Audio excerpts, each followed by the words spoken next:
Yeah, absolutely.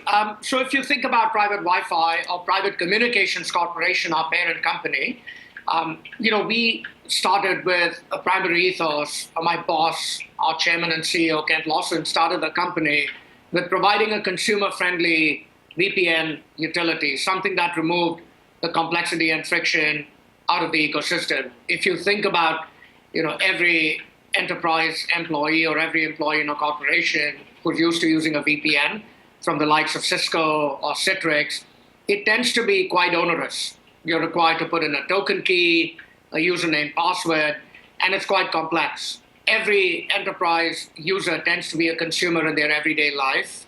And when we started the company, the whole idea was remove the friction and make it really simple for people to protect themselves on Wi-Fi, given all of these threats I previously described.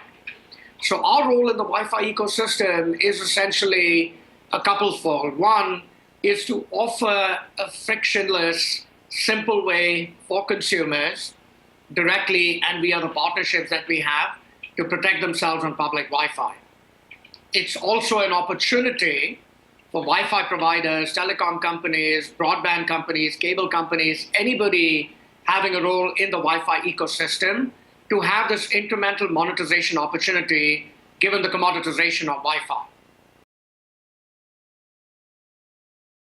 Yeah, it's really interesting. If you think about carrier Wi-Fi, I think clearly we think about security from our vantage point as being a key issue, right? And I think that creates an opportunity for the carriers. I think in addition to that, and as a broad perspective on the market, I think the offload on Wi-Fi, given the bandwidth constraints on all of the sort of cellular networks, is going to be a key pivot and area of focus for carriers.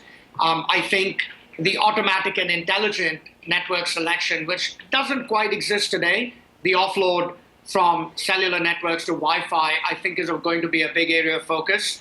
I think the automatic and seamless authentication of users on networks, and then onward on security, something that we uniquely make available as Private Communication Corporation, I think are going to be some of the areas, at least from our perspective, that impact carrier Wi-Fi over the next 12 to 18 months.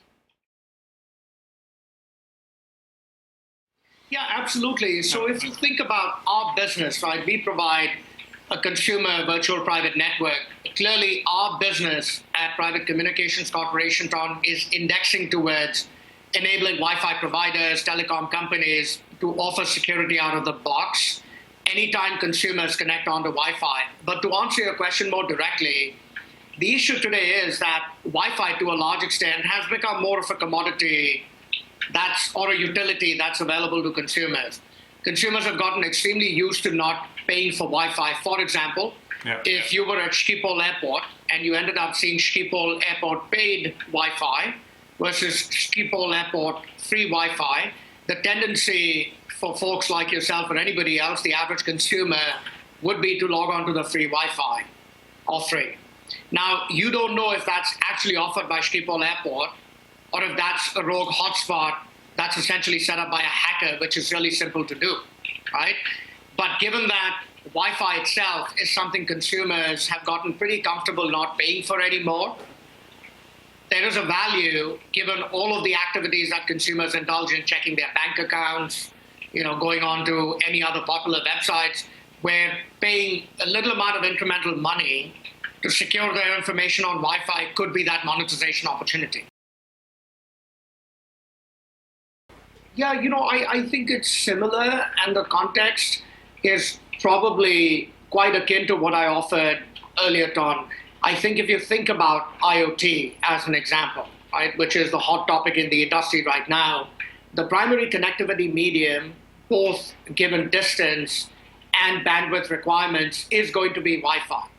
Given all the vulnerabilities that I highlighted earlier, wherein somebody like you and I, a normal-looking human being today, can hack into this information, protecting users as, for an example, they're using Wi-Fi to, say, connect from their phone into a home security temperature control utility like Nest, as an example, things like that, protecting users on this sort of IoT market is going to be a huge area where security can play a need.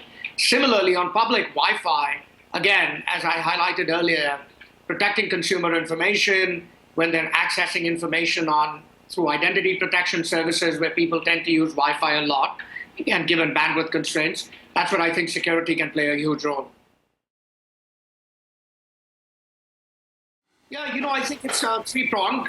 Very simply stated, one, I think it's participating in the industry dialogue and understanding from the vantage point of the biggest players, be it telecom and cable companies, and the folks at the WBA shaping a lot of the thought leadership as to how is the industry really evolving. So that's number one. Two, I think it's to hear about all of these different innovations that are happening in the wireless and broadband arena and how we can actually participate and shape some of that dialogue. And number three, quite frankly, is the economic incentive in partnering up with some of the companies, the biggest players like telecom companies or cable companies, as well as some of the smaller players, say like the Euclids of the world and so forth, to explore how we can collectively grow the share of the pie and create lucrative, interesting business opportunities for all of us.